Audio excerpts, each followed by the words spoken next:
All right, good morning, everyone. Let's get started. We will try to finish the macromolecules today. We should be able to, okay? If not, we'll wrap it up on Wednesday. But first, let's do a table to recap some of the stuff that we've learned, and we'll fill it in more as we go forward, okay? So for, you know what, actually, we'll do this later. I changed my mind. Let's just, dive right into the new stuff. And if we have time, we'll do the summary. So we learned about carbohydrates last Wednesday. And the next macromolecule that we'll be learning is lipids. Lipids are a little bit different compared to the other three macromolecules because lipid is not a long chain of repeating units.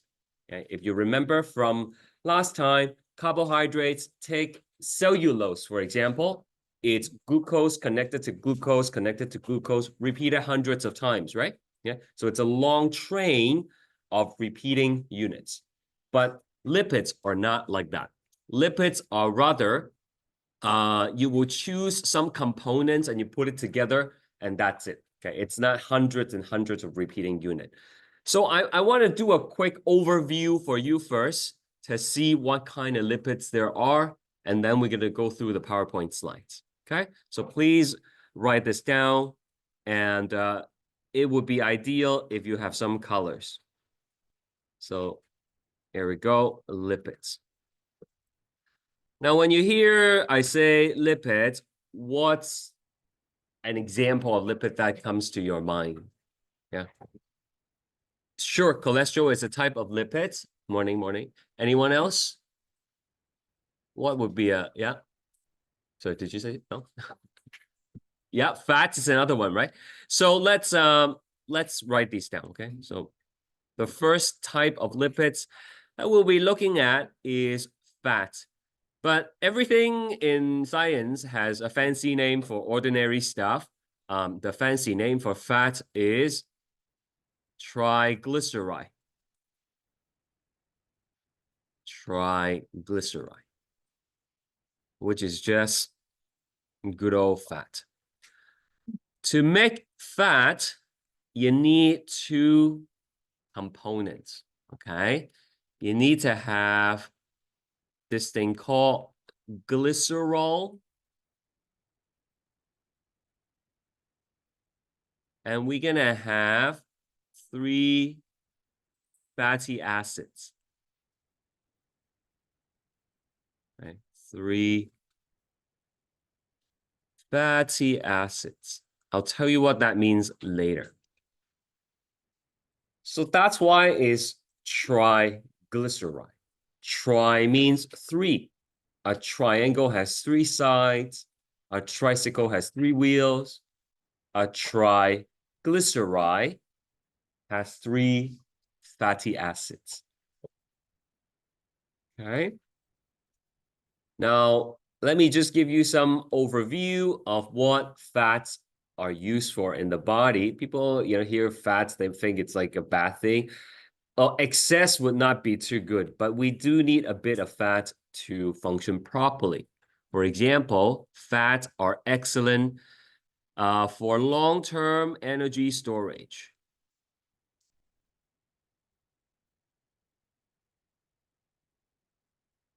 Does anybody remember what do we use for short-term energy storage? If you eat too much carbohydrates, what do you store it as in the body? Okay, anyone else? I can't hear, just speak up. Sorry, what is it? Glucose, okay. Glucose is what we burn for immediate energy, but if we have excess, we store this thing in the liver and the muscle. What do we call that? Glycogen, that's right. Okay, glycogen. If you didn't know that, that's okay. Time for some studying because quiz is next Monday, okay? So you store it as glycogen. But for long-term storage, we would store it as fat, okay? If you skip breakfast this morning, your body is running on the glycogen. that you store, maybe from last night's meal, or even a few more meals before that. But if you keep on fasting, right, continue to fast for the rest of the day or for tomorrow, then your body's going to tap into the fat reserve for energy. Okay? Long-term versus short-term. Fat are also excellent for insulation and protection of organs. It's not uncommon to find a layer of fat around major organs, the heart, the liver, the kidneys. There's a little bit of fat there to insulate it. That means to keep it warm. Okay. There's also a bit of fat to provide some cushioning, some protection. So if you fall down, you're not gonna like burst a kidney or something, because the fat is there to kind of bubble wrap it, right? To protect it. So those are the two simple functions for lipids. Okay. On the first quiz, which I already posted information about, I'll go through it again later when more people come. But you will have to know the function of these things. I'm going to ask you to write it for me. Okay. So make sure you memorize them. I don't mind telling you what's on the quiz, because you're going to have to memorize the stuff anyways, right? The point for me is to make sure you remember the stuff. Okay. It's not so much the information that you're memorizing that's like important. Like people, why do I have to need to know this for like nursing or whatever, right? Like think of this course as, just warming up to memorize a bunch of stuff that seemingly are useless. So when you do go on to your next program, when you do have to memorize the key stuff, you would have to skill, right, to memorize mass amount of information. Okay? Trust me, when you move on to your next program, it's a lot harder, okay? So that's a first one. Do you have any other example of like another lipid that comes to your mind? What's that? Okay. Hey, morning, Misha. Saturated and unsaturated are actually part of the fatty acid that we'll look at. Anyone else? Another kind of lipids that come to your mind? Something that's no, that's okay. Yeah, sure, right? So cholesterol, but cholesterol is actually, they belong to another group of lipids called steroid. Okay, so steroids. Now, when people hear steroid, a lot of them think of like doping, right? For athletes, they use steroids to build muscle and so on and so forth. But we actually make a lot of steroids in the body, and steroids are important for various function. Right? But first, let's take a look at the building block for steroids. Okay, you will recognize something as a steroid because it will have 4 of these carbon rings, okay? I mean, they could be hexagon, they could be pentagon, it doesn't really matter for us, okay? But there will be 4 carbon rings. Now, attached to the carbon rings could be different, what we call functional groups, okay? You don't have to memorize how to draw these things, okay? But these purple things, they are functional groups. Functional groups are basically a group of molecule that will give specific properties to your macromolecules. Okay? So like you will learn more about this in chemistry next semester. But like an OH right here, that makes it more soluble. Okay? If you have something like a double bond with an O, it makes it a little bit polar. So different functional groups are going to give different properties to the steroid. An example of steroid would be cholesterol. And cholesterol makes up part of the cell membrane.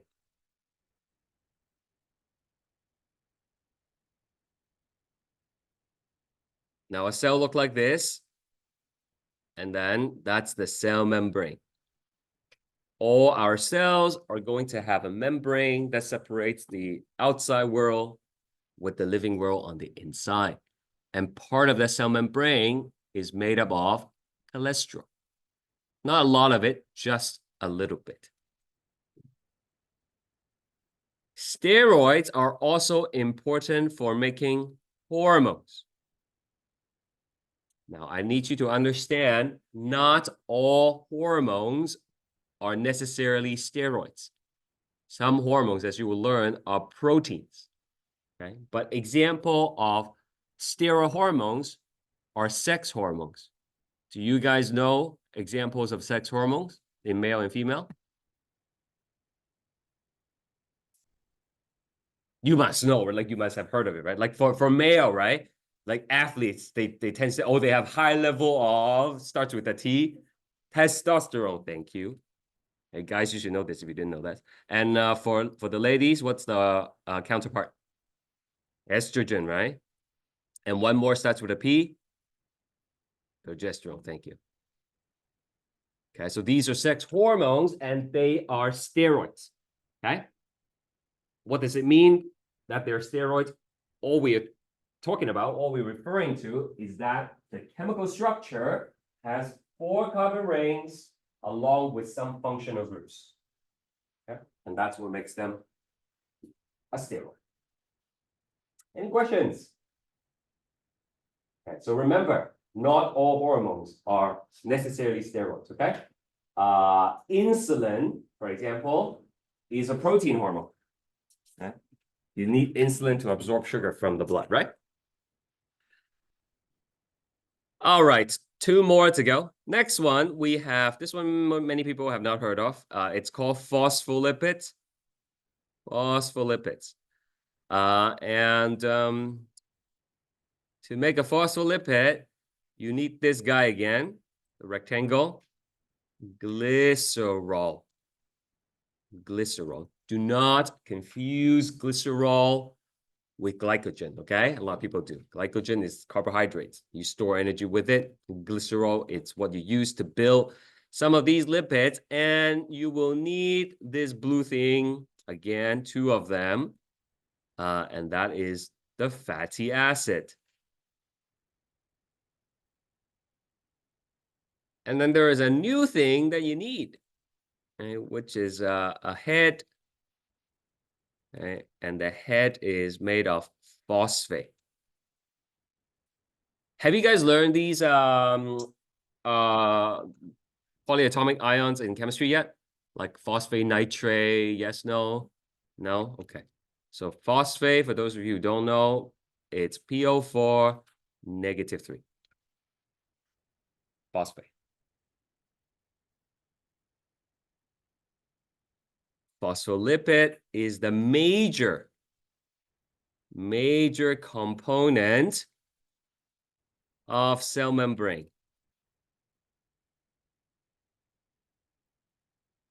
Major component of cell membrane. More on that later.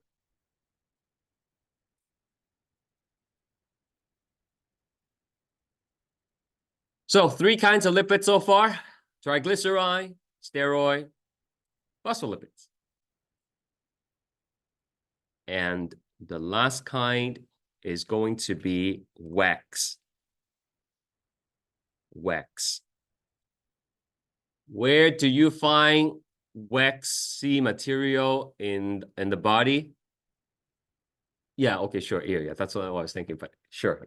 The earwax is what we don't want, though, right? Okay, it's the gross stuff. But like any useful stuff on you that's kind of waxy, maybe? Yes, hair, right? Okay, your hair, actually your skin as well. Okay? You dip your hand into a bucket of water, it doesn't suck up the water like a sponge, right? That's because your skin has a layer of waxy molecule that forms a water repelling surface.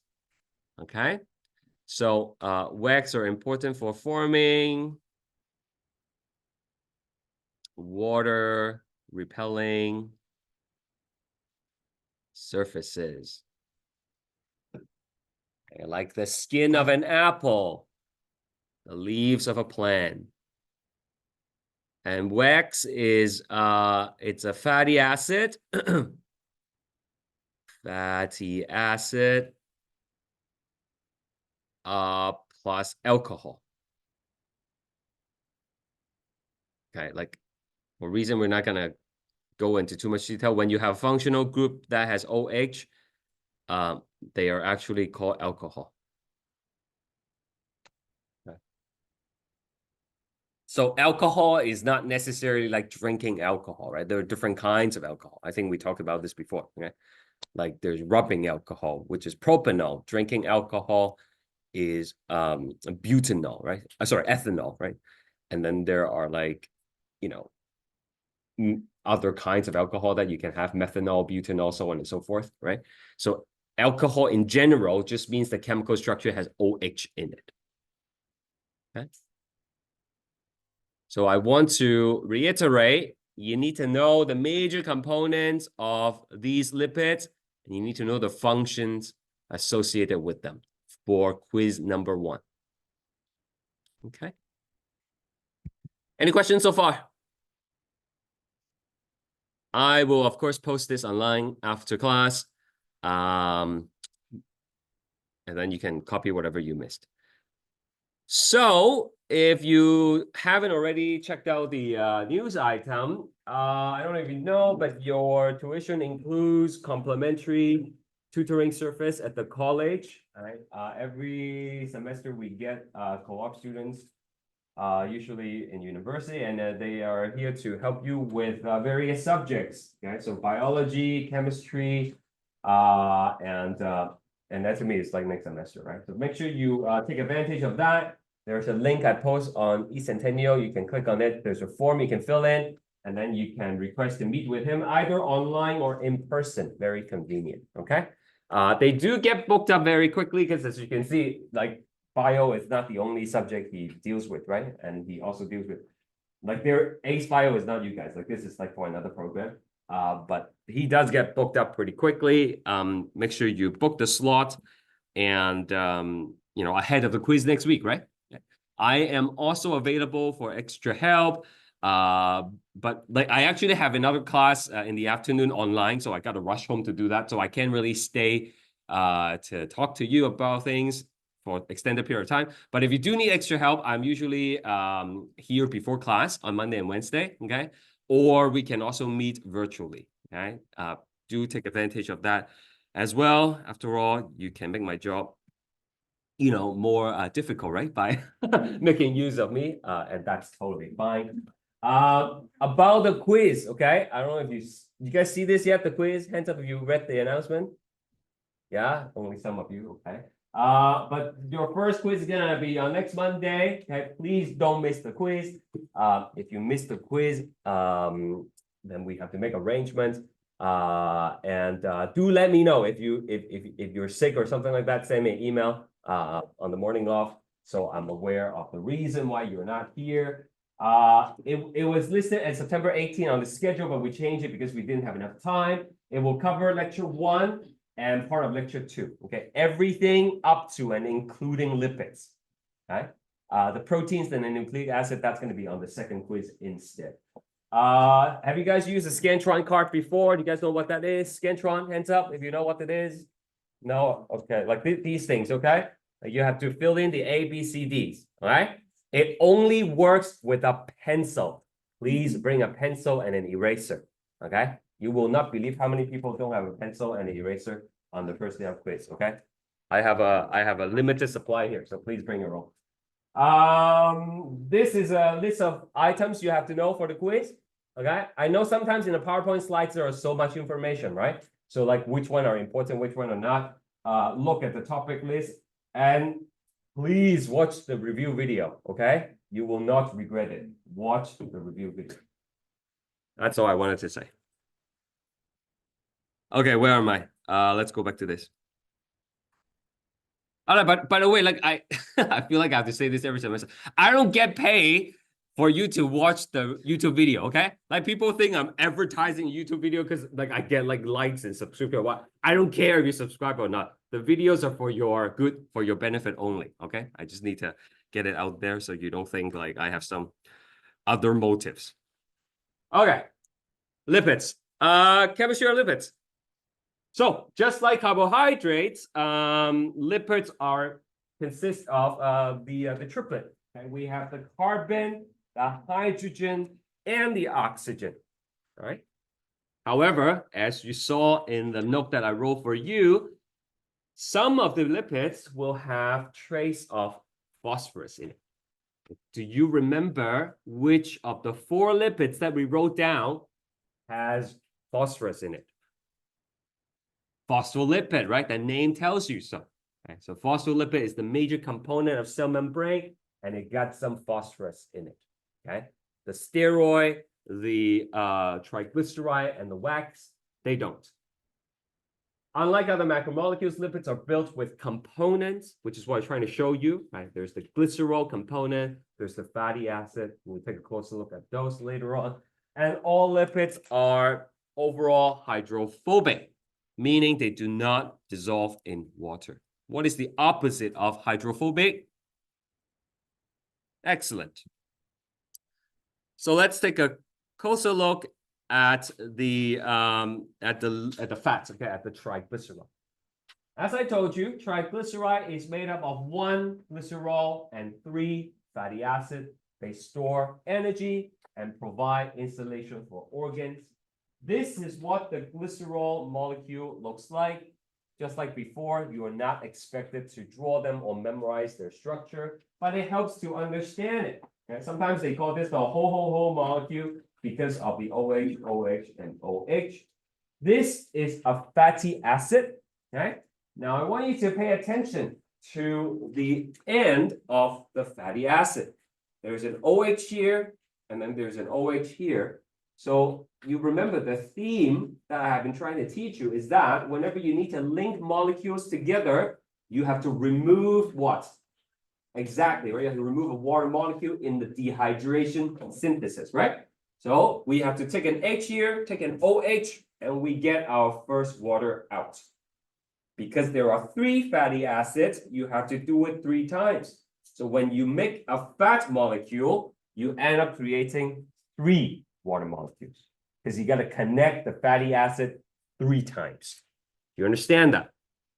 Okay, 3 tails, 3 connections, 3 water needs to be removed. Okay, so this way is dehydration, synthesis, or reaction, but you can break the fat down as well. You can take the water molecule, put it back in, and we have hydrolysis, right?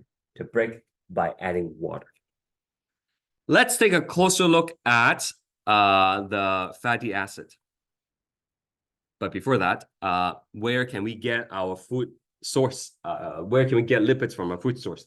I mean, they are kind of ubiquitous, right? They're kind of everywhere. If you eat meat, there's going to be fat in it. If you are vegetarian or vegan, you will be able to get lipids from things like nuts, right? Those are almond, for example, and walnuts. They're very rich in good fat. You can also take them from things like avocado. That's also very rich in lipids. But generally, people are not lacking in lipids. If there's anything true about North American diet, is that they are high in carbs and fat in general, right? Okay, so most people don't have to concern about not having enough fat. Now, the fat can be saturated or unsaturated. What do you think? Which one is healthier? If you think saturated is healthier, please put up 1. If you think unsaturated is healthier, please put up 2. I just want to see what you think.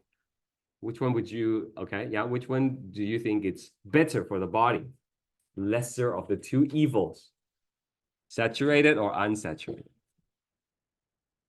Okay, interesting. We have a half-half split here. Let's take a closer look at this. All right. So what is a saturated fat? Well, saturated fat is composed of 1 glycerol and 3 saturated fatty acids. What is a saturated fatty acid? Let me go back here.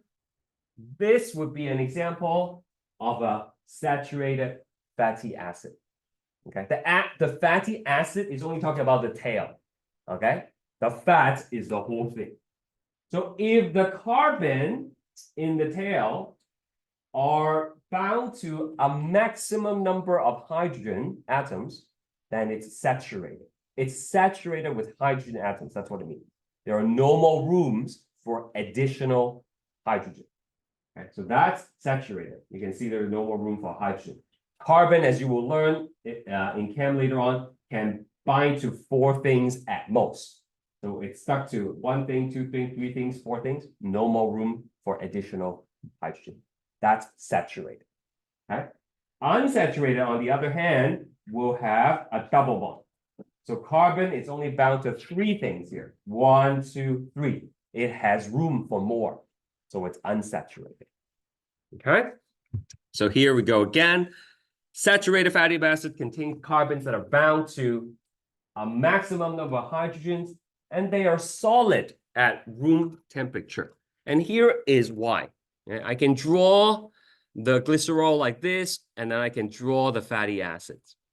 If the fatty acids are saturated, then they are pretty much straight lines, which means if I put another one next to it, it's okay to pack it closely. Right, here's another one. Right, here's another one. Because of the straight nature of the fatty acids, these lipids tend to pack together quite closely. So they are generally solid at room temperature. Now, here's the thing. If they're able to pack closely together outside of your body, they are able to pack closely inside your body as well. Right? So we don't want fats to be packing in our arteries and things like that. Right? So if we have too much saturated fat, they start clogging our arteries. They start making them less elastic, and they contribute to cardiovascular diseases. Right? So saturated fats, generally speaking, are not as healthy. Okay. Example of saturated fats are most fats that are derived that came from animal source. Okay? So like butter. Butter is saturated fats primarily. Right? Lard, right? Lard, the one that you use to make pastry like really fluffy, right? That is saturated fat as well. Okay. So the croissant that tastes so fluffy, so flaky, so good, it's full of saturated fat, basically. Okay. But YOLO, right? You only live once, you eat what you want to eat. So that's good. All right. Unsaturated fat, on the other hand, is a little bit different, okay? It's also made up of 1 glycerol, the whole molecule that I told you about, and at least 1 unsaturated fatty acid. Okay. Let me go back to the picture to show you. Right. In this picture, you can see the bottom one right here. This one is unsaturated, right? How do you tell it's unsaturated? Because it has a double bond. Okay, it still has room for more hydrogen. Okay, so if one of the tails, if one of the 3 fatty acids is unsaturated, then the whole thing is unsaturated. Okay, that's what it means by at least 1. Okay? What if you have 2 unsaturated fatty acid or 3 unsaturated fatty acid? It's still unsaturated fatty acid, but sometimes they call it polyunsaturated. Okay, so the more unsaturated you have, generally speaking, the healthier it's going to be. Okay, it's still unhealthy, okay, like if you consume in large amount, but relatively is healthy. Okay, now if you have the double bond in the tail, it actually causes the fatty acid to have a kink in it, a bend in it. So this is glycerol. Watch. This would be saturated fatty acid, saturated fatty acid. Remember, you only need 1 unsaturated, right? To make the whole thing unsaturated. So this one is going to be unsaturated, and the double bond makes like a bend, right? In the structure. So if I try to put another unsaturated fatty acid next to it, they can't get close to each other. Right? They can't pack together as nicely because of the bend, because of the kink. Right? That's why they are mostly liquid at room temperature. Okay? Imagine if I asked you guys to come up and line up here, right? If you have your hands straight down, then you can stand next to each other very closely, right? But if you stick your arm out, stick your leg out, then the other person cannot come as close. Right? That's essentially the difference between the saturated and unsaturated fat. Okay, so if it's liquid in general, they tend to be a little bit more healthy. Okay, so people, I would assume you guys are cooking with unsaturated fat. Okay, those are mostly plant-derived fats. So tell me what kind of oil do you guys use for cooking? Coconut oil. Okay, yeah. Save that for a second because that's the exception. Yeah. Anyone else? Vegetable oil, good. Yeah. Canola oil, right? Yeah. Olive oil, right? Avocado oil, grapeseed oil, all these kind of oils are actually plant derived, right? And therefore, that's why they're liquid at room temperature, okay? And they are healthier, all right? Like, but coconut oil is an exception, right? If anyone else cook with coconut oil, maybe, yeah. Okay.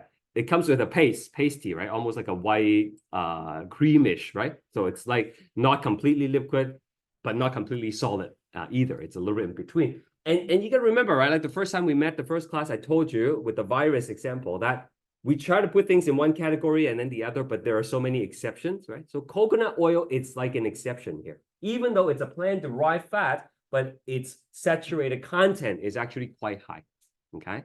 So just keep that in mind.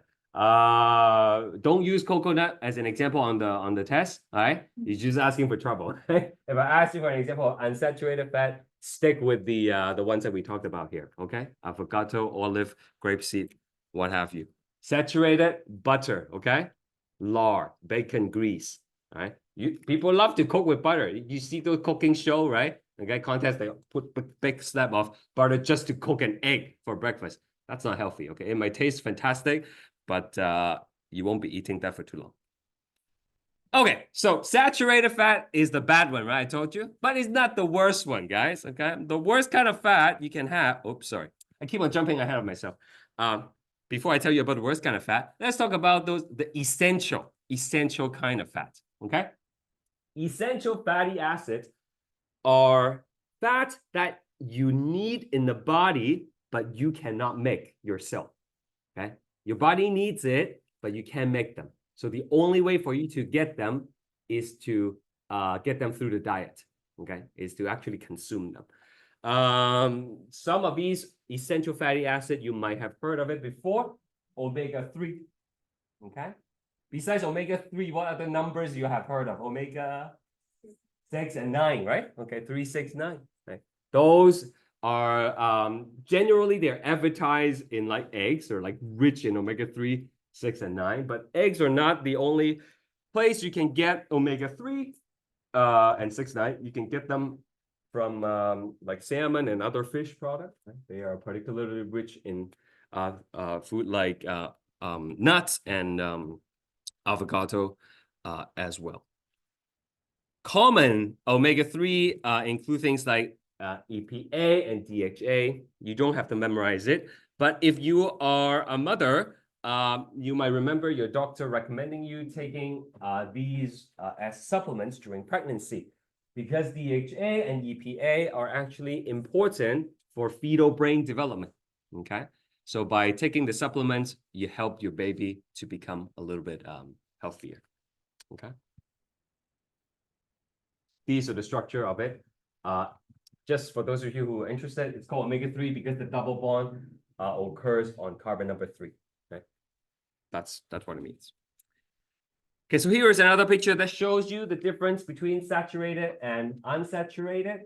It actually does not tell you which one is which, but based on what I taught you, what is this one? Is this saturated or unsaturated?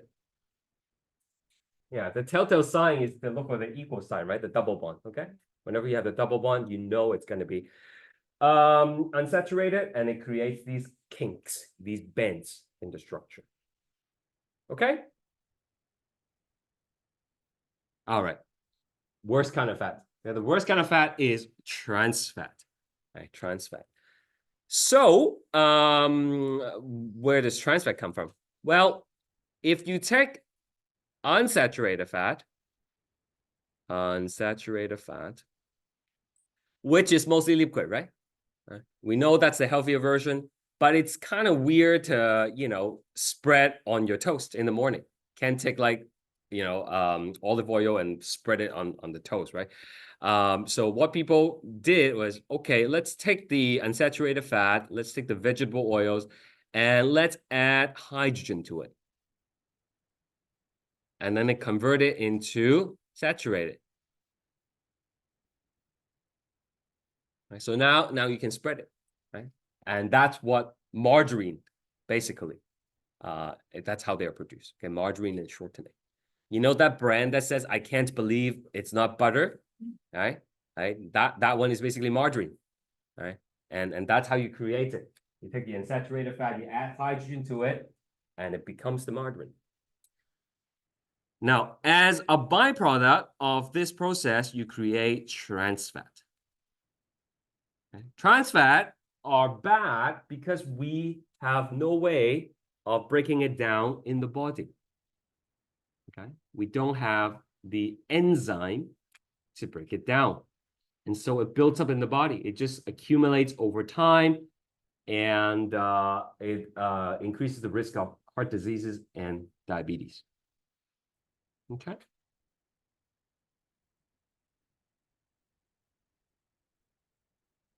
Now, a lot of fast food chains actually use trans fat in their food because if you fry things in trans fat, it actually makes them taste better. And a lot of processed food also use trans fat because it extends the shelf life of the product. Okay, so a lot of people consuming these things actually have much higher risk of getting cardiovascular disease and diabetes. And it's not surprising that the #1 cause of death in North America is cardiovascular diseases. Okay, it's not even like cancer or smoking, that kind of stuff. It's heart diseases. Right? So Canada actually banned the use of artificial trans fat a couple of years ago, okay, 2018, because it's so bad for the people. They now have a wide ban on using it in fast food or in shelf products, processed food. But if it's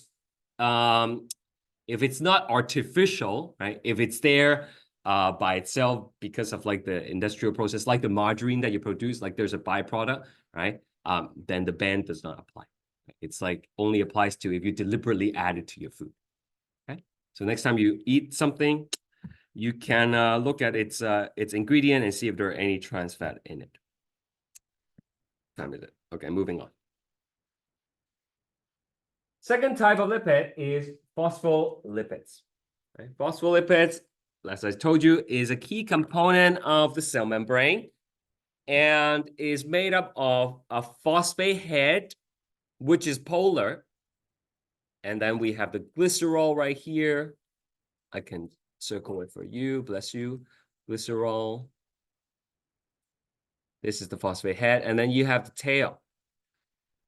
This makes an interesting molecule because the head here it's polar, which makes it hydrophilic. And then we have the tails over here, which is nonpolar, and that makes it hydrophobic. So this molecule has one part that's going to bind to water and another part that's going to stay away from water. Right? You are actually familiar with using molecules like this in everyday life. Okay. When you wash a greasy plate, if you just wash it with water, the grease does not come off, right? You have to add detergent. Detergent basically has the same structure here. The detergent has a hydrophilic head that binds to the water and the hydrophobic tail that binds to the grease. So grease, which normally will not bind to the water, will do so in the presence of the detergent. Right? It binds the two things together and wash it off. So we have similar molecules in the body that we use to make the cell membrane. Okay?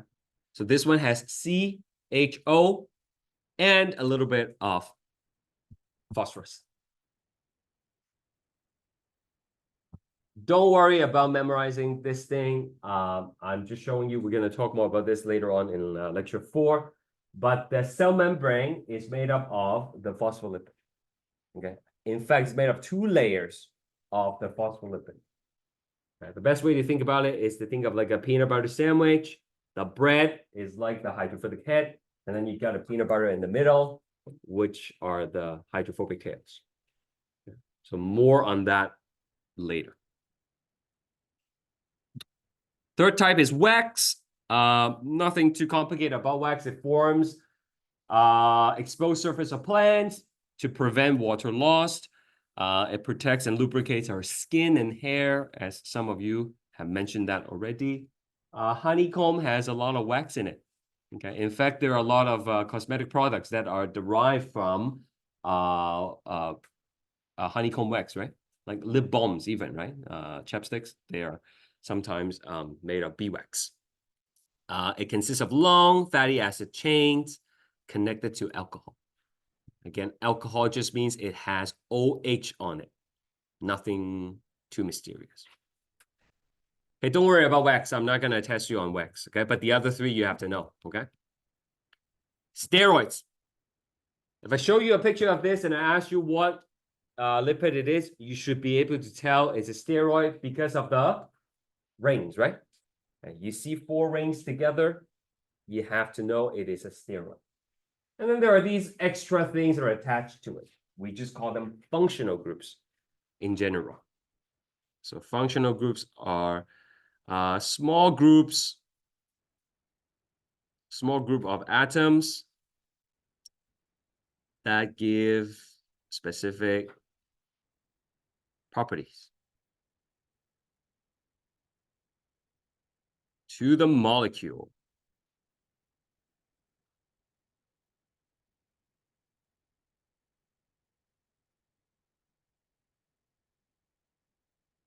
And an example of steroid would be cholesterol. Again, people have this notion that cholesterols are bad, but not really. Okay, too much of anything is bad, right? So too much of cholesterol is not good, but you do need a little bit of cholesterol. And besides, there are good cholesterol and bad cholesterol, right? Do you guys know that? Right, there's like LDL and HDL. One of them is good, one of them is bad. If you have the good cholesterol, we can use it to make part of the cell membrane as well as the hormones. Okay. So that's what estrogen looks like. That's what testosterone looks like. Okay, you can see they both have the rings. And some rings look a little bit different, and the functional group looks different as well. Right. But the defining feature is that they got the rings, right?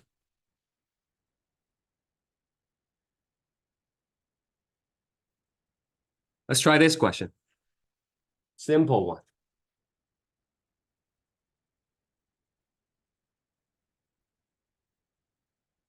Good, good, good, good. Yep. Yes. Good. Anyone else?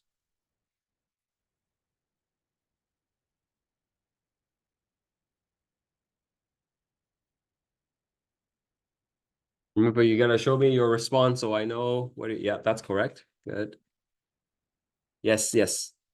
Any last try? Okay. Glycerol with 3 fatty acid, that would be triglyceride. Okay, remember tri means 3, right? Okay, 3 fatty acid, triglyceride. Okay, how about this one?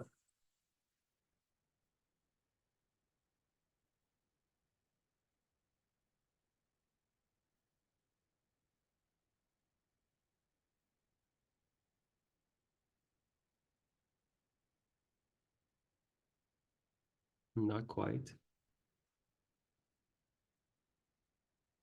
Yeah. Yes. Good. Try again, please. Yes. Yeah. Good. Good. Good try. Not quite. Okay. So which I'm finding is false about lipids. Steroid has at least 1 fatty acid. Now let's take a look at the steroids. Do you see fatty acid here? No, fatty acid is like CH, right? Like really long, right? Okay. None of them has it. And the only defining feature of a steroid is that it has to have 4 carbon rings and some functional groups. Okay. So that's why number 1 is false. Everything else is correct. We good? And that's it for your first quiz. Okay. Everything in lecture 1, all the way up to and including this slide. Okay. You can do it. It's not difficult. Trust me on that. It's not difficult if you study, okay? There are no trick questions on it. Okay, we must continue and learn more. 2 more macromolecules to finish off, proteins and nucleic acid. Okay? Proteins are the most difficult out of the 4. Right? I'll try my best to explain to you. Please do ask questions along the way. You guys are more quiet than my online class. I find that very hard to believe. Usually it's the other way around. Right? Like online, I just talk to a bunch of black rectangles or nobody turns on their camera. But you guys are so quiet. Maybe it's the 8:30 class. Anyways, we still have, what is it, like 11 more weeks together. Let's try to get to know each other a little bit better. So chemistry of proteins. The main atoms that makes up the proteins include the triplet C, H, and O. Okay? They are in all of them. Right? So by default, you should remember CHO.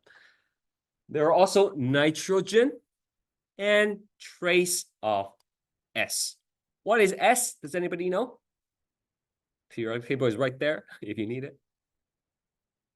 Sulfur, that's right. Trace of sulfur. A little bit of sulfur. Okay, trace means a little bit, right? Okay, not a lot. The monomer of proteins are amino acids. Amino acids. Okay, maybe this is where I wanna make that table. For the people who are watching this online, you won't be able to see the board, but that's too bad. Here we go. All right, so we have carbohydrates. We have lipids, proteins, and nucleic acid. Okay? Elements. Help me out, please. What are the key elements for carbohydrates? Yeah.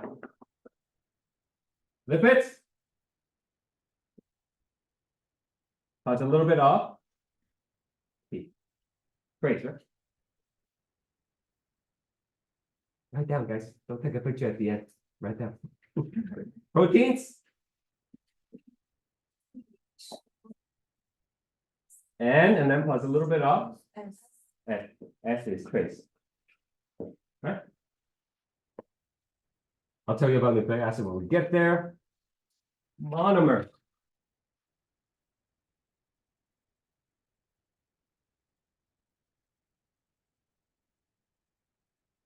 Does anybody remember the monomers for carbohydrates?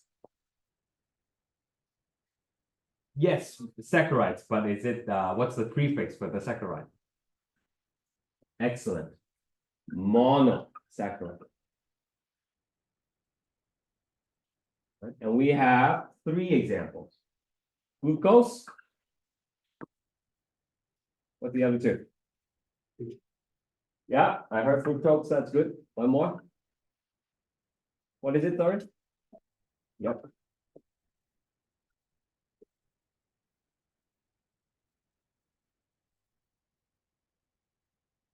What about monomers for lipids? Do we have any? No, right? Lipids are special. It's not like a bunch of monomers connected together, right? We use the components instead. So this is Na. There are the fatty acids, there are the glycerol. You know, you pick and choose. Yeah. It's like, buying a combo at the food court. You get 2 meats and 1 veggies. Okay. Pick and choose. 2 fatty acids, 1 glycerol, whatever you have. And now for proteins. The monomer for proteins are amino acids.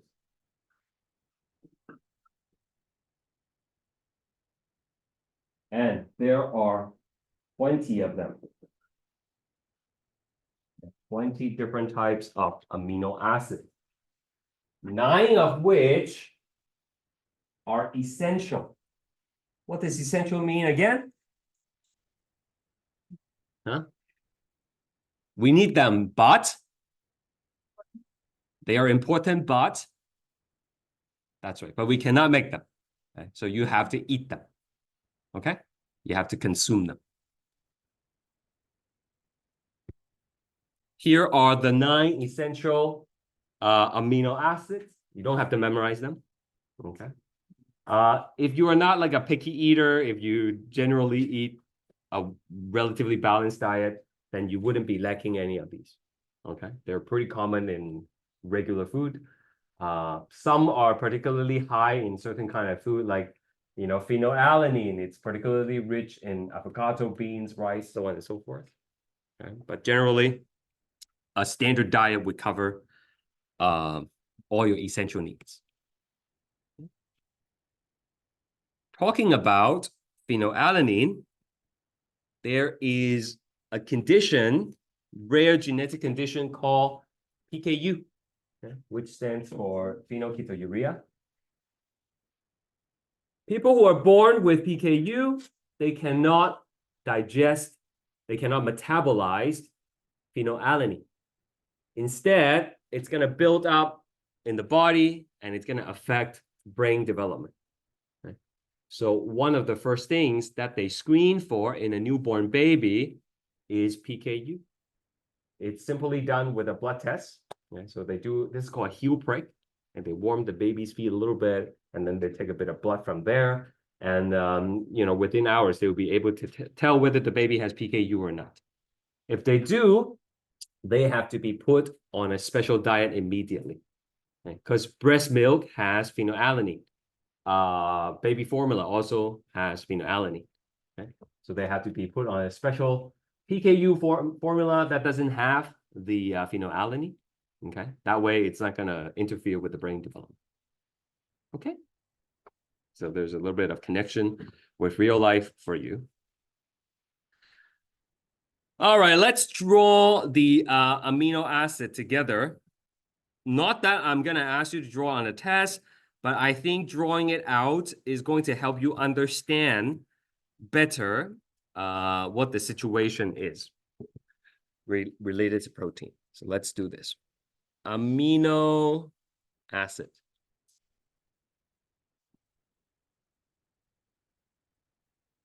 Now, without looking, how many do we have in the body?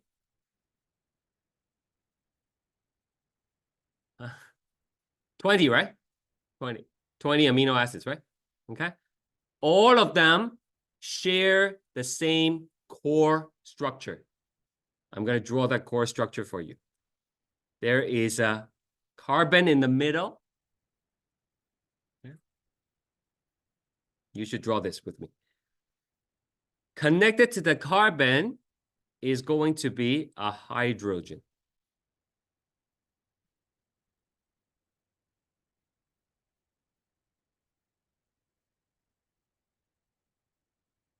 On one side, we have a C double bond O and an OH. These kind of configuration, it's a functional group and it has a name. Okay. Again, you will also learn this in chem later, but I'll tell you for now that it is called a carboxylic acid. Okay, carboxyl group.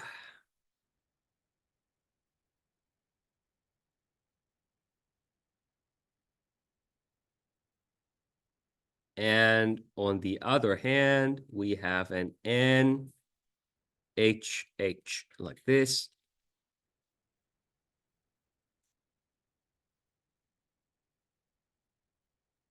This is called amino group.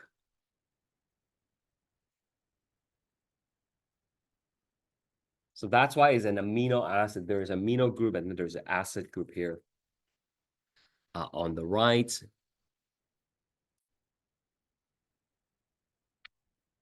Now, I vaguely talked about this earlier, but how many bonds can carbon bond to? 4, exactly, right? So it has 3 things here, 1, 2, 3. And then the 4th one, we usually put R. R is called a side chain, and it's unique for each amino acid. So with 20 amino acids, there will be 20 different side chains.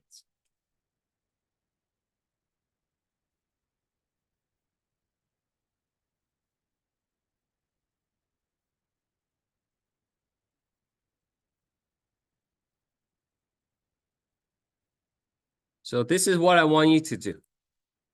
Let's draw one here.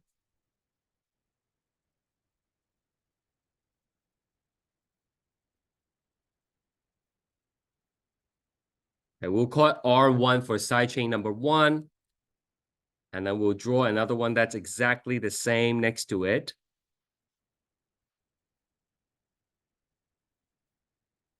We'll call it side chain number 2. I want you to connect them together using dehydration synthesis. Okay. Again, that's like the theme, right?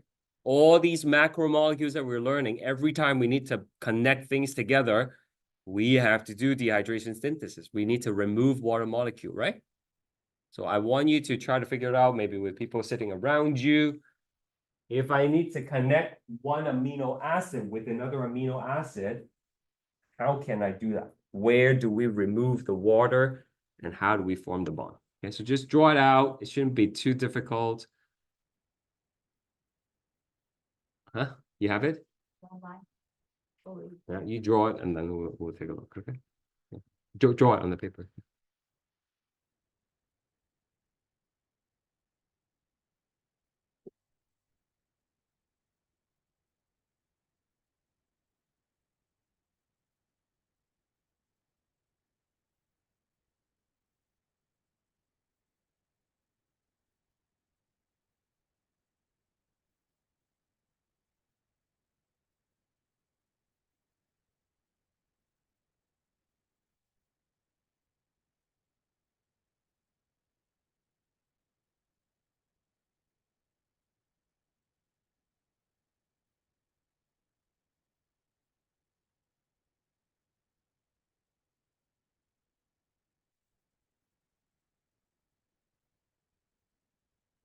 Now, did you do this? Did you take an OH here and an H from here? Right? Good. You just need to remove OH and H to make H2O, right? So these two things come out, and then you're going to have an H2O. And then you can form a connection between them. Okay. Now, I'm not going to ask you to draw the amino acid on the test, okay? But I'm just trying to show you what it looks like. Hopefully, it will help you understand a little bit better. Okay, I'll zoom out for you to take a picture later if you want. And it forms a connection, and this is what we call a peptide bond.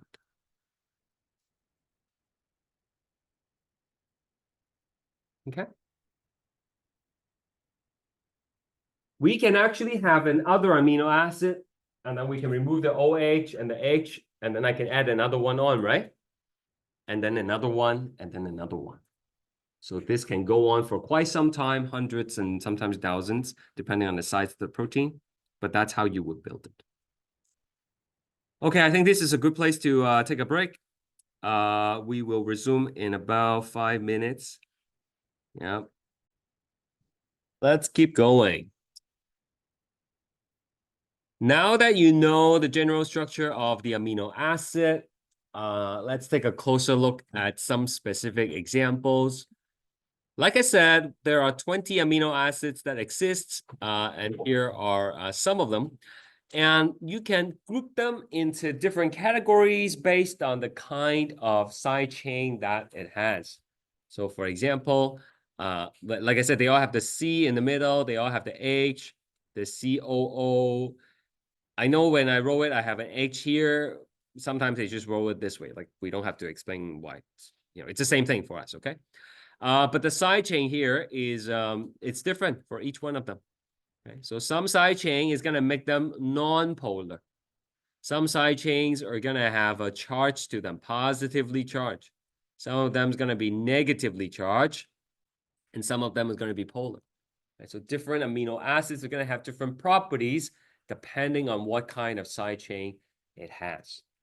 And we said protein has trace of sulfur. Out of the 20 amino acid, only one of them has a sulfur in it. Right? It's this guy. This thing. Everything else is just CHO and nitrogen, but cysteine has sulfur. Not every protein. The R represent the side chain, which is like this part here. Okay, so before when we wrote it and we say R here, the R basically can be any one of these things for each of the amino acids.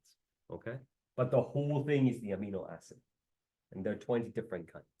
Okay, the best way to think about this is to have like a tray of beads. Okay, 20 different colors, and you're making a necklace or something like that. Okay. So you can take the red one, the blue one, the green one, and then you can use another green one, and so on and so forth. And you chain it together to make the whole protein. Okay? Now, understand this. Just like making a bracelet, when you build a protein, you don't necessarily have to use all 20 beads, right? You don't have to use all 20 different colors, right? Maybe you don't like purple, then you're not going to put the purple in, right? Okay. Can it have all 20? Absolutely, but it doesn't have to have all 20. Can you use repeats? Yes, you can use the red, a couple of times if you need to. Does that make sense? Okay, so you can use histidine, histidine, histidine, and then connect to a phenylalanine, and then a tryptophan, and so on and so forth. Okay. We talked about the peptide bond already. And the next thing we're going to talk about is the structure of proteins. There are 4 levels of protein structures: primary, secondary, tertiary, and sometimes a 4th level, quaternary. Okay? Not all proteins will have the 4th level. A lot of them stop at the 3rd level. Some will have the 4th level. I'm going to try my best to explain to you the difference. First of all, the primary structure. Primary structure. Primary structure is the unique amino acid sequence in a polypeptide. Polypeptide is just protein, right? They're the same thing. Just like polysaccharide is carbohydrate, right? Like we just use the word poly to remind you it's a polymer. So the primary structure is the unique amino acid sequence. All these balls basically are amino acid. So if you read each amino acid from one end to the other end, right, like alanine, histidine, phenylalanine, so on and so forth, if you read that whole sequence, that sequence is unique for each protein. Okay? So all the insulin, for example, would have the same unique sequence. That's different from, say, oxytocin or something like that. Okay? It's very different for each protein. That would be the primary sequence. If you build a bead necklace, you read the color from one end to the other, that's like the primary sequence. Do you understand that? If you don't, you got to ask me a question, because like if you don't understand primary, the other ones are not going to make sense at all. Are we good? Okay. So what determines the sequence of the amino acid? Well, it's actually determined by your DNA. Okay, your DNA, amongst other things, have the instruction to make the proteins in your body. Right? We will learn how to decode the DNA and change it into proteins in lecture 7. If I give you a strand of DNA, you will know how to change that into proteins. Okay? And that's very important. I mean, like, not for us ordinary people, but for people who are doing like gene editing, right? Gene therapy, knowing the difference between DNA and how to convert it, to how to read the code, that's like something missing. Yeah, exactly, right? Right. And how to modify it. That's like the holy grail for biotechnology. They did the testing for me when I got cancer. Yeah, yeah. So they have to test for mutations, right? Yeah. Changes in DNA. Exactly. All right. Secondary structure. Once you build the protein primary sequence, it's like this pipe cleaner, okay? But I don't have the beads on it because it's cumbersome, but like visualize there are these color beads on it, okay? Then your body's gonna take this and it's gonna create the secondary structure. I don't know if you can see this in the back, but try to visualize it if you can. So what happens is this thing is gonna curl up sometimes, okay? And then it's gonna form like a little spiral, okay? So the spiral is called alpha helix. Alpha helix. Okay, so you can have one spiral, one helix. You can have another helix. Okay, so the helices, sorry, they are the secondary structure. But helix is not the only possible secondary structure. You can also have what's called beta sheets. Okay, you can just say beta sheets if you want on the test. And the sheets, instead of the spiral, okay, they are more like zigzag. So it just goes up and down and up and down and up and down. Okay, so secondary structure is just referring to what percent of the protein is helix and what percent are beta sheets. It could be all helices, it could be all sheets, or it could be like a mix of both. Okay, so one more time. The secondary structure is referring to how much of the protein are the beta sheets, represented by the parallel arrows here. How much of it are the alpha helices, represented by the ribbons. Okay. Now, why would anybody care about this? Like, who cares if it's alpha or beta? I'll give you one example of a real life situation where this is applicable. I won't test you on it. This is purely for whatever, like relevancy, okay? Hands up if you know mad cow disease. One person. You guys have not heard of mad cow disease before? No? Okay. I guess that's a fortunate thing, right? Maybe, that you didn't have to deal with concerns like that. Mad cow disease, for those of you who don't know, you can catch it from, well, as the name implies, beef, right?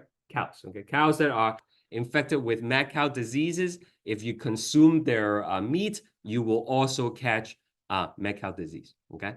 You cannot catch it directly from another person unless, this is gonna sound weird, okay, but this is true. In some situations where there is some ritualistic cannibalism almost, then if you consume contaminated tissue from an infected person, then you might be able to catch it, okay? But like regular person-to-person transmission is not quite possible. So for mad cow disease, you usually get it from contaminated beef, okay?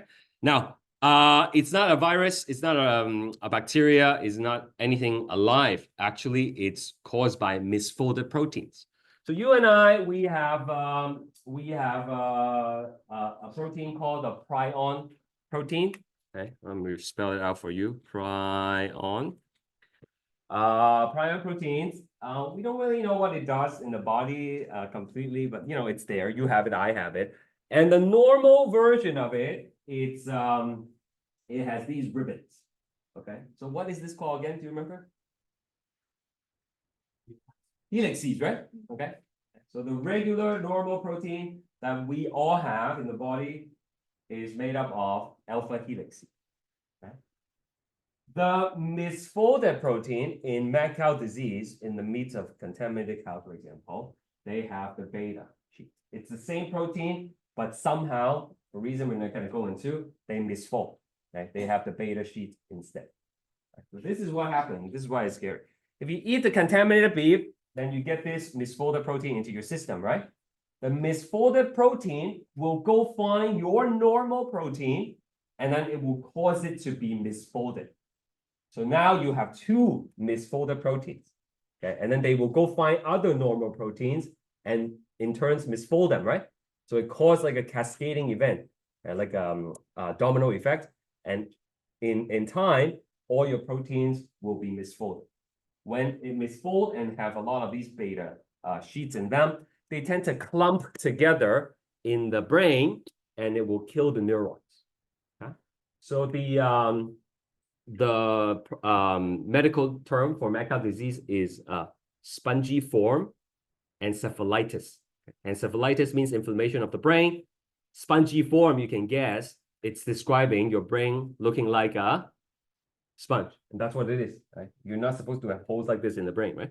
So for someone who died from the mad cow disease, that's what happens. Okay, so it's very fatal.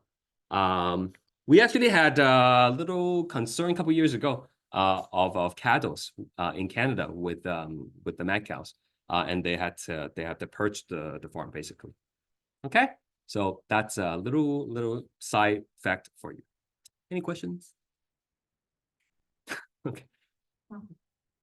You cannot kill the mad cow disease by cooking your beef, right? Like some people say, I'll just cook it 100%, right? Instead of eating it like medium rare, I'll just cook it, right? Because it's not a bacteria or virus, you can't kill it with heat. It's proteins, right? Okay, so you can cook it all the way, and it will still potentially cause the problem if it's contaminated. All right, moving on. We have the tertiary structure. All right, so let's go back to my very low-tech animation here. So you might have the alpha helixes, you might have the beta sheets here, but for the most part, it's still two-dimensional. The tertiary structure is talking about when this thing actually folds up on its own and form like a 3D shape. Sometimes it's a ball, sometimes it's a tube, depending on what kind of protein you're talking about. So the overall 3D shape is called the tertiary structure.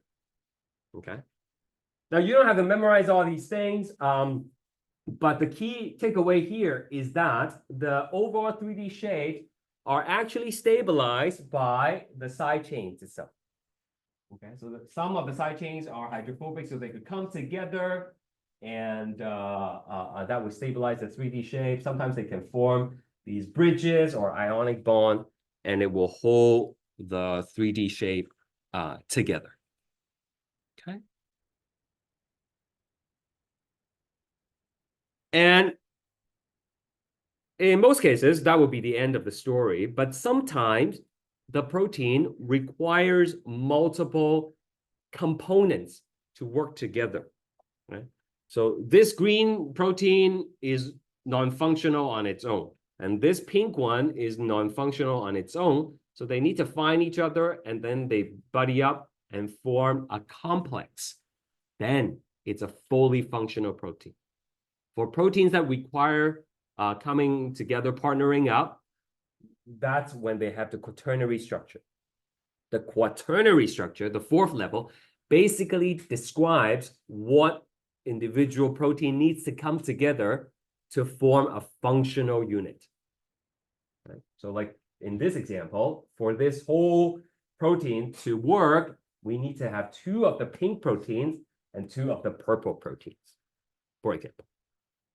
Okay.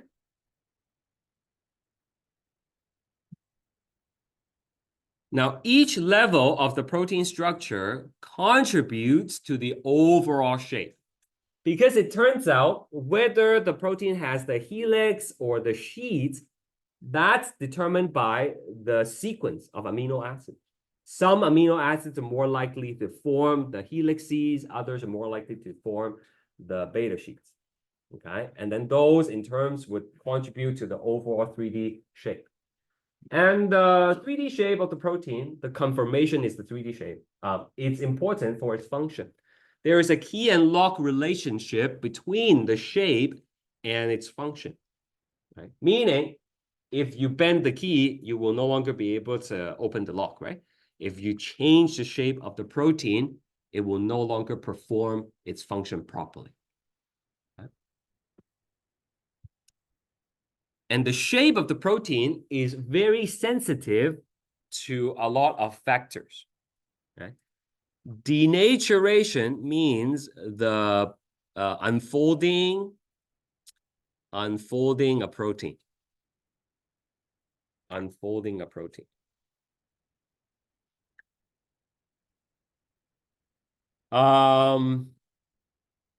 When you unfold a protein, when you denature a protein, its shape is gone. And therefore, you destroy the protein and it's not going to be able to function properly. There are different ways to denature a protein. For example, temperature. When you cook an egg, you are denaturing its protein. Do you know where you find the protein in the egg? In the white or yolk? White for one, yolk for two. Where do you find the protein?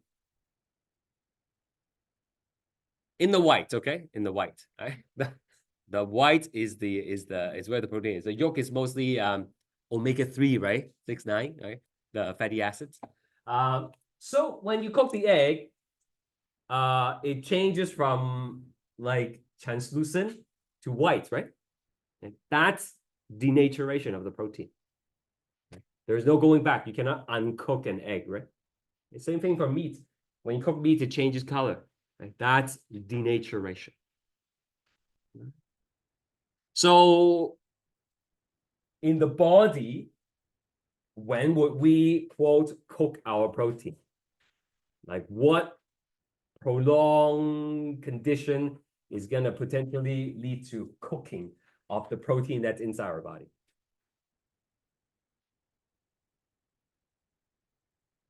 You've heard of this, okay? It's not something weird, okay? It's normal. You've all had this before, okay?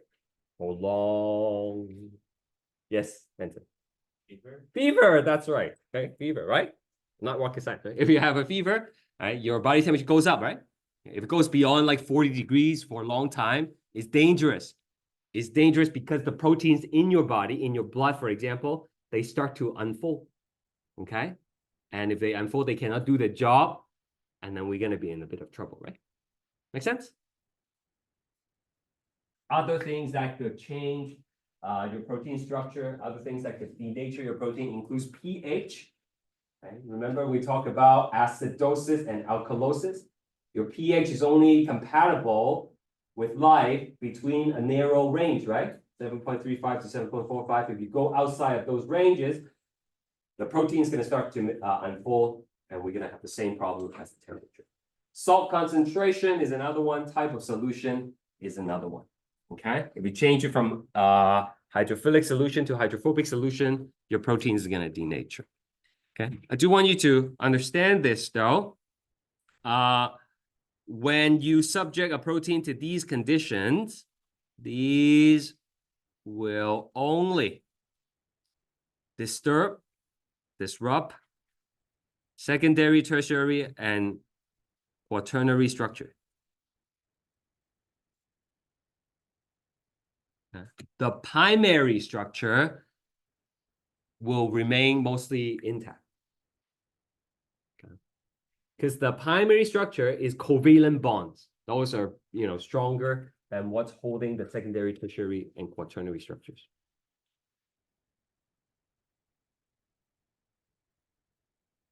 You guys okay? Any concerns?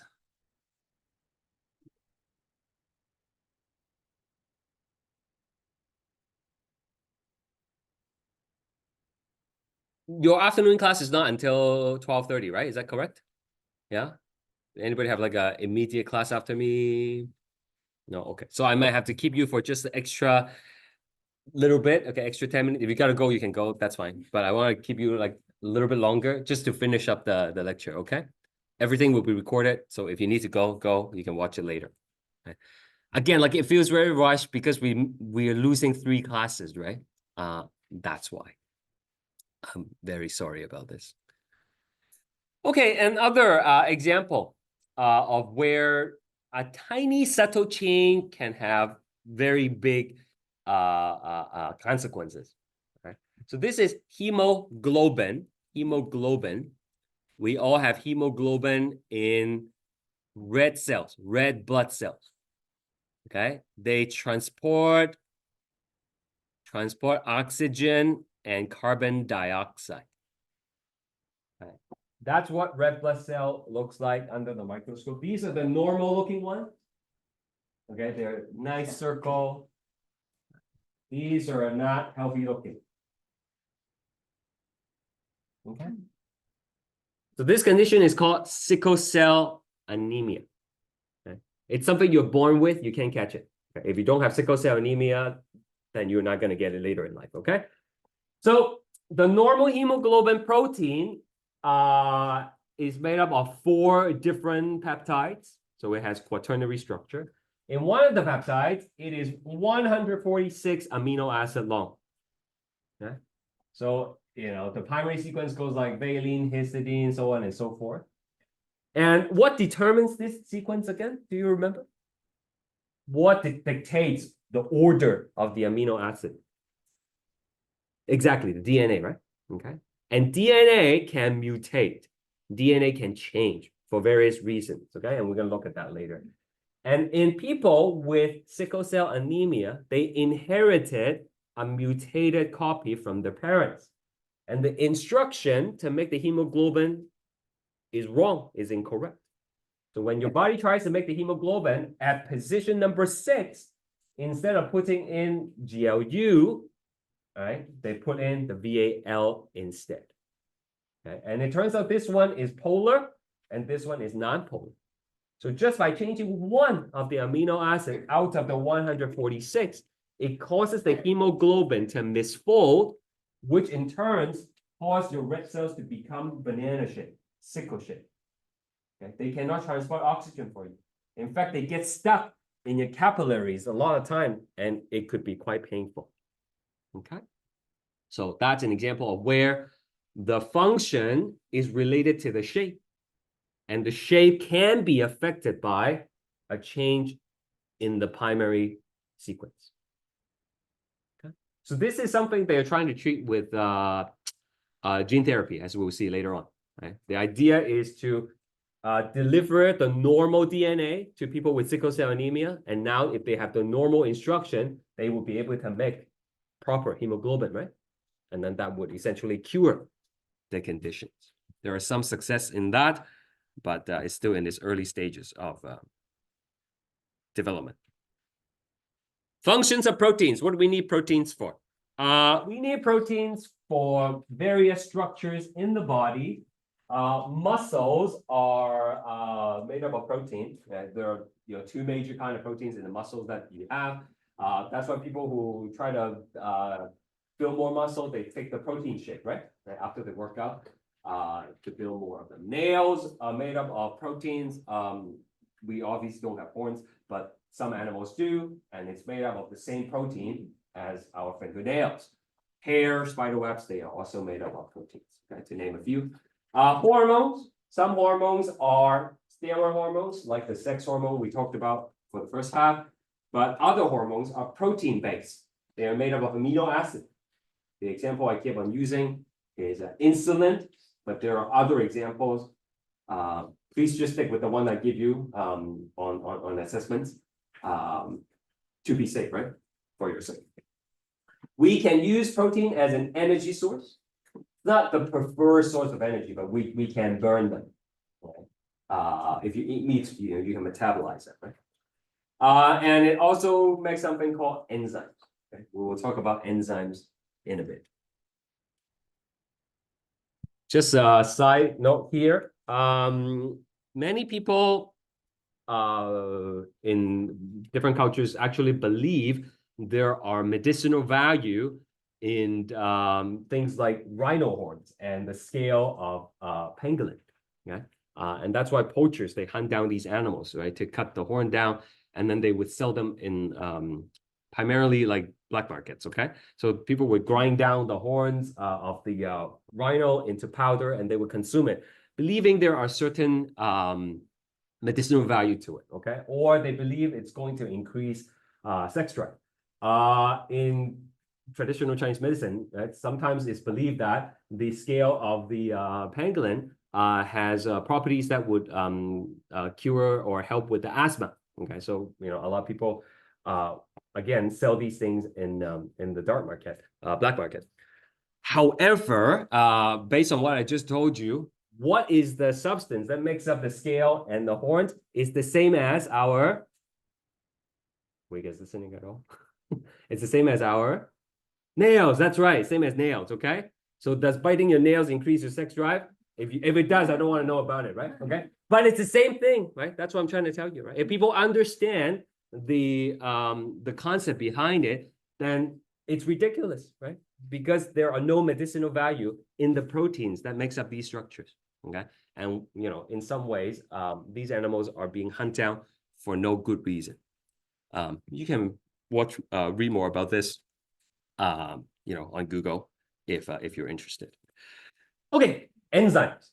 Enzymes are proteins, and I cannot stress the importance of enzymes in the body. Every reaction that happens in the body involves some kind of enzyme. Okay, it's not the first time I told you about it. Right? Remember lactose intolerant? People don't have the enzymes to break down lactose. Okay, so you need an enzyme to break down lactose. You need an enzyme to break down glucose. You need an enzyme to break down, triglyceride. Right? So everything requires an enzyme. So what do? Well, they catalyze, which is just a fancy word for speeding up. They catalyze chemical reactions in living things. It turns out for a reaction to take place, you need to supply a little bit of energy first. Right? Imagine going to like tobogganing, right? Or going to skiing. You actually need to go up the hill before you can come down and have fun, right? And that's kind of what it is with chemical reaction. You have to supply some energy before the reaction can occur. That amount of energy that you need to supply is called the activation energy, or EA.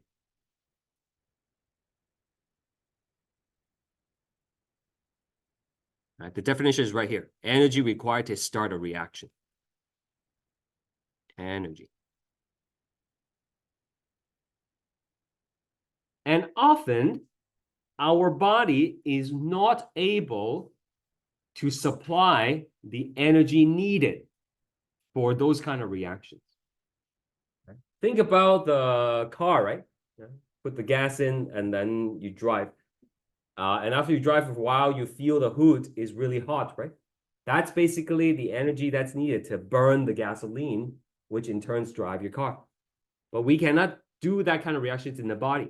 We would overheat and it would damage our cells, right? And so that's what an enzyme is for. The enzyme is there to lower the requirement for reaction. So instead of asking for energy equivalent to 100 degrees, now we can do it at an environment that's 37 degrees. Okay. So again, enzyme works by lowering the energy requirement for reaction. It works by lowering the activation energy.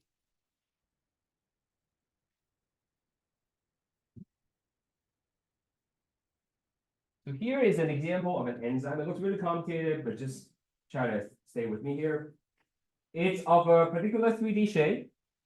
Okay. And then there is a pocket for the reactants to go in, the ingredients to go in. Okay, so substrate is just an ingredient. I'm not going to test you on these terms, okay? Just try to understand the overall concept here.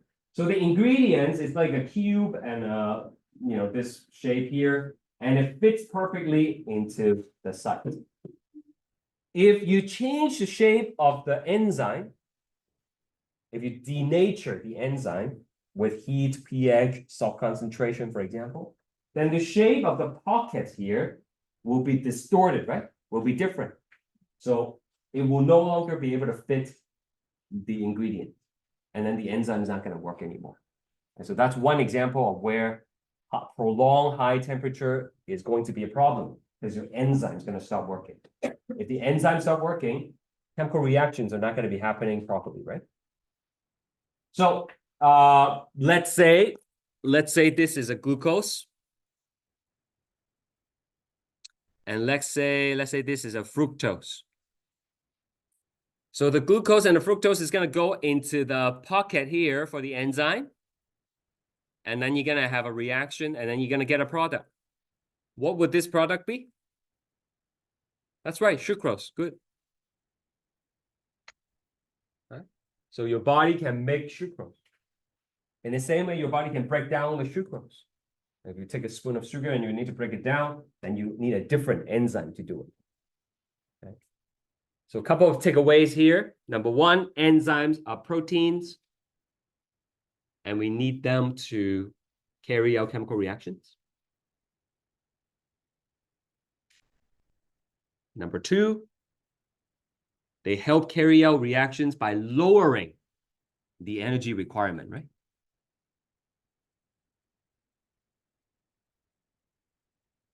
So would an example be like, if you have diabetes, the second one,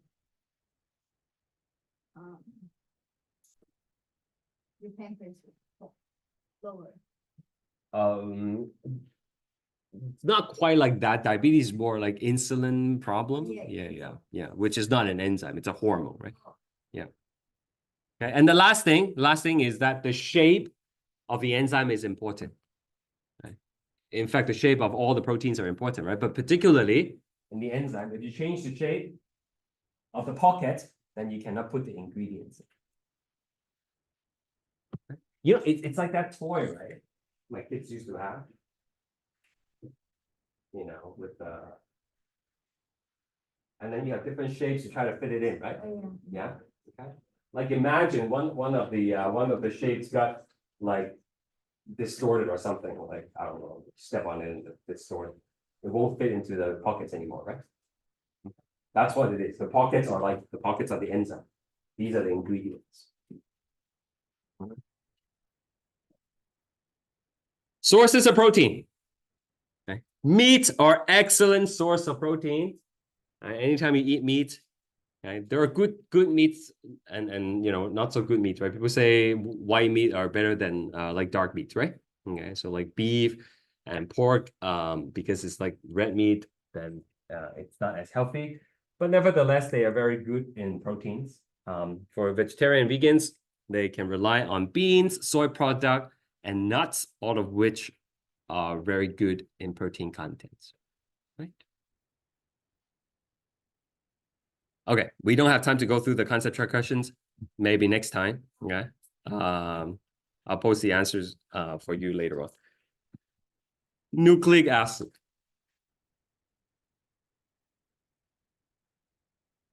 Do you know what you're looking at in the picture? These colorful little gummy worms. What are they? Amino acids. DNA. Yeah. Chromosomes. That's right. They are chromosomes. Okay. How many chromosomes do you have? Many people don't know this. Let's hear some numbers. 26. Anyone else? How many chromosomes do you have? Give me some number.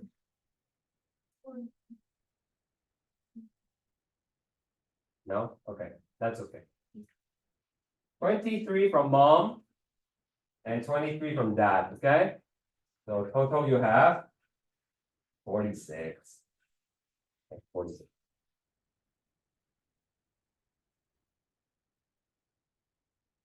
And now we know. Elements. Right. So what three letters do we always write, guys? DHL. And then the other two is NP. Okay, no problem. Nitrogen and what?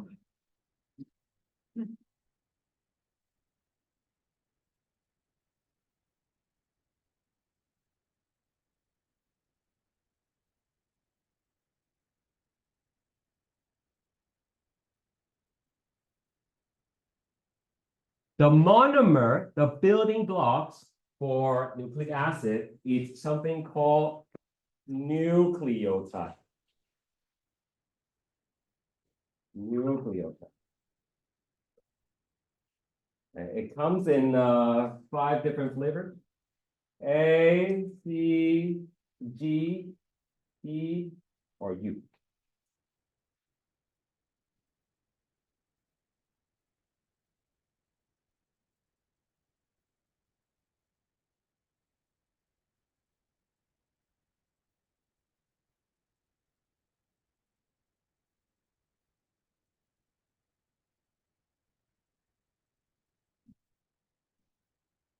We only need to learn about 2 types of nucleic acid. Right? 2 types. The first one is what most people are familiar with, the DNA, which stands for this long name here, okay? Deoxyribonucleic acid.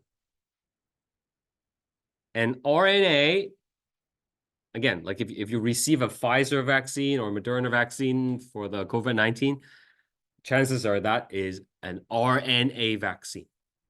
Okay? So we have RNA in the body naturally, and that is a type of nucleic acid, which stands for ribonucleic acid. So as the name implies, DNA compared to RNA, there are many differences, but one of the differences is that DNA is deoxy, meaning it's missing an oxygen compared to RNA. Okay, so that's what deoxy means.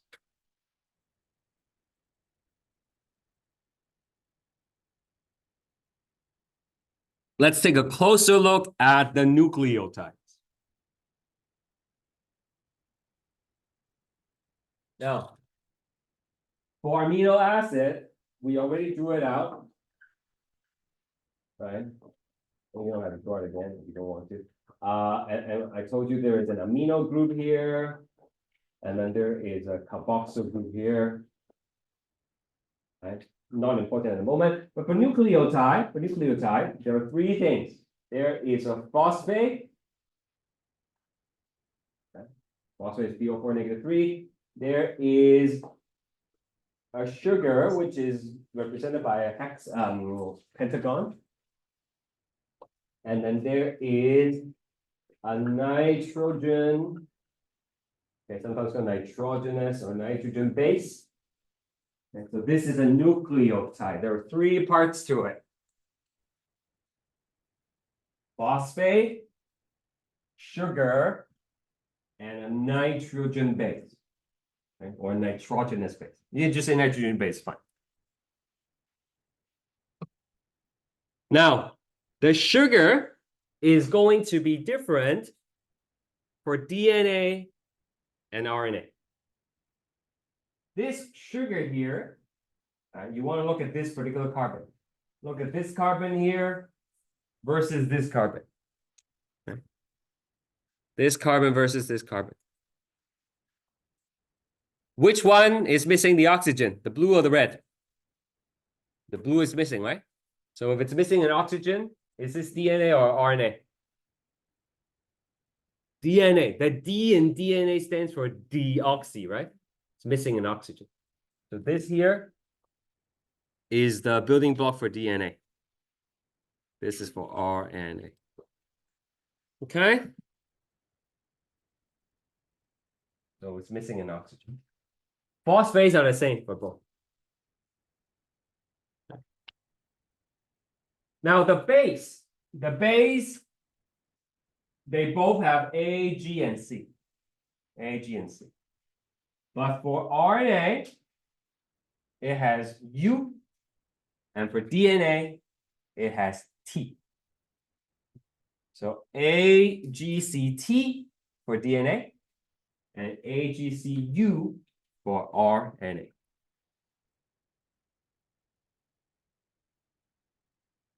Once we learn more about DNA, this is going to be very, like we'll be repeating it so many times, you know, it's going to go in your head. But for now, like focus on what a nucleotide is, right? There are 3 parts to it. phosphate sugar, and then the base. Now, let me tell you a little bit more about the base here. The bases can be categorized as purine or pyrimidine. Purine or pyrimidine. The purines, if you look at the structures, they have 2 rings in it. And the pyrimidine has 1 ring. 2 rings versus 1 ring. Now, I want you to know which one are the purines and which one are the pyrimidines. But it's not difficult, okay? I want you to remember this phrase. Pure as gold. Pure as gold. Purines are A's and G's. You know, A stands for adenine, G stands for guanine. Eventually, you will remember what the names are called. For now, just remember A and G. Okay? Understand? Purines are adenine and guanine, A and G. Everything else is pyrimidine. You guys understand? Okay. 2 rings, purines. Pyrimidine, 1 ring. Okay. The way I remember it is that purine has 2 syllables. Purine, 2 rings. Got it?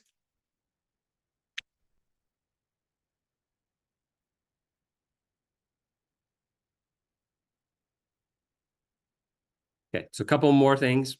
I will just keep you for another 10 minutes, okay? I promise we're going to be done. The DNA is like a twisted ladder. What's a twisted ladder? Here is a ladder. All right, ladder. And if you take the ladder and you twist it, then you get the DNA. The rocks that you climb on, okay, these are the nitrogen base. Nitrogen base. The sides of the ladder, like the sides right here, that's made up of the sugar plus the phosphate. So look at the side here. Okay. Phosphate is yellow. Sugar, phosphate, sugar, phosphate, sugar, phosphate. So it creates a sugar phosphate backbone. But I want to turn your attention to the base here. So remember what I said, pure as gold, right? Purines are A and G, right? Right, so look here. Is this purine or pyrimidine? Purine, right? A is purine. How many rings? 1 or 2? 2 rings.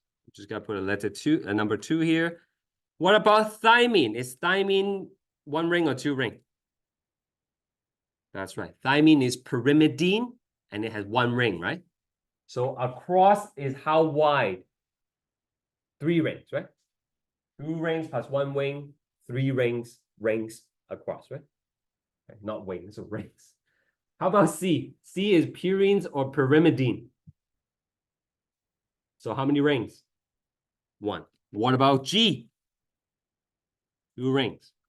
So across is also 3 rings. You see, the pairing rule is such that G always goes with C and T always goes with A. So that the width of your ladder, the width of the DNA is always 3 rings across. Okay? And that's important. You do not want a ladder that's like, wide in some places and then like skinny in other, right? Like such ladder is very unstable, right? Like if some parts is like, 2 rings wide, 4 rings wide, 1 ring wide, then it becomes very unstable. You understand that? So by following the base pairing rule, where A always goes with T, spells X, okay? And C always goes with G. By following the base pairing rule, we can maintain a consistent DNA width. Okay? The structure is more stable. It's not going to fall apart.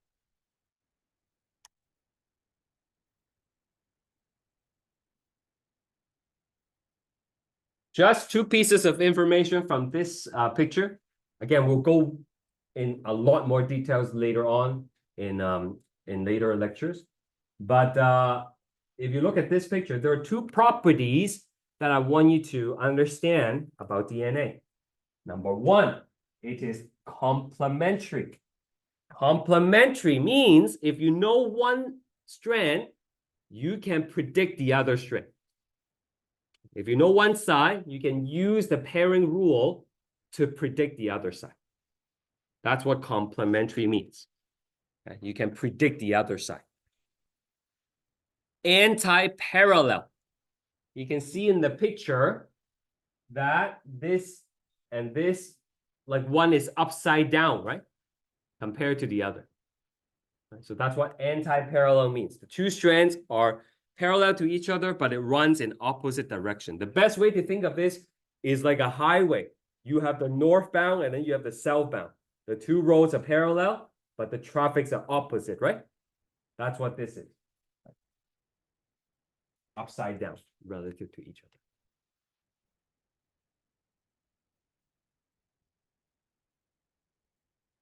So I want to show you this. You're going to get something like this on your second quiz. Well, let's try doing it. This is one strand of the DNA, right? It's made up of the 4 bases, right? A, G, C, and T in various combinations. This is only one side of the ladder. If I want you to predict the other side of the ladder, what would the nucleotides be? Okay, why don't you take 1 minute and try to fill it out? Okay, it's super easy, right? Okay. If you're not sure, ask around. And I will take it up in about a minute.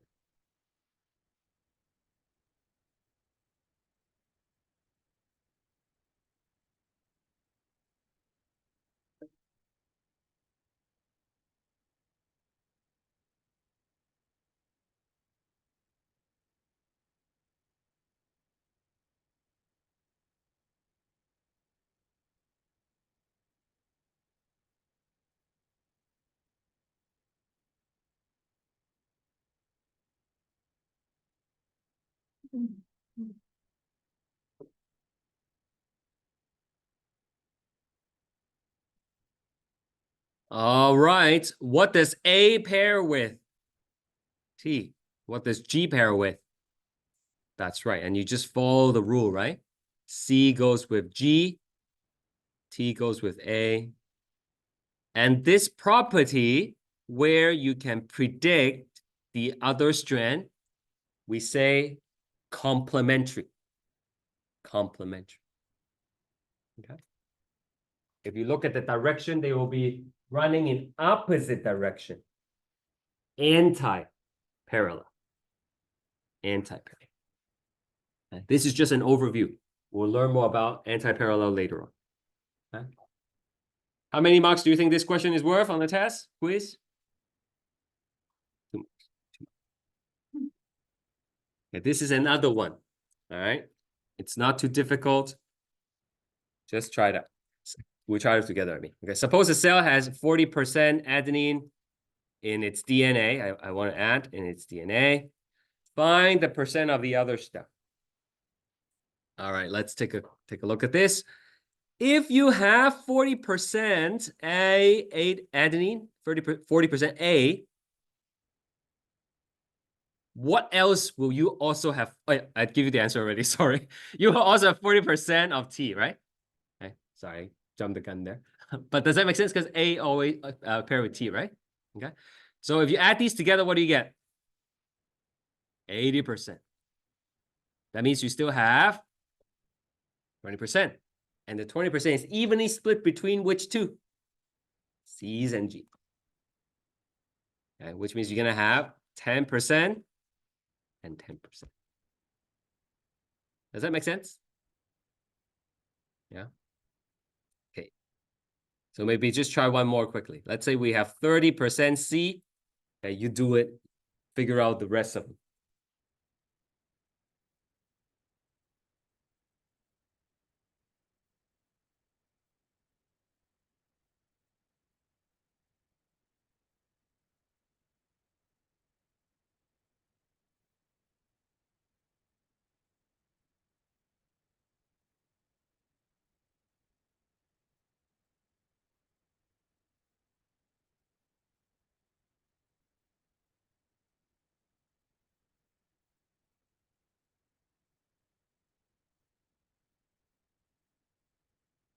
Okay, so if you have 30% C, you will also have 30% G. Together is, that means your remaining is 40% is split equally between A's and T's. So 40 divided by 2, 20%, 20%. Got it? Very good. Okay, last slide. Okay. RNA, they are single-stranded instead of double-stranded. Instead of two sides of a ladder, you only have one side. The backbone is made up of ribose sugar as opposed to deoxyribose. And it has a phosphate. Now, the base for DNA is A, C, G, and T. But for RNA, it is A, C, G, and U. All right. And there are different kinds of RNA. You don't have to memorize them. We will learn them later on in the course. Just to show you that there are different kinds. Okay, that's it. I thank you so much for staying. Over time, we will take these questions up later on, but lecture 3 on Wednesday. Okay, please print the notes and study for your quiz. See you later.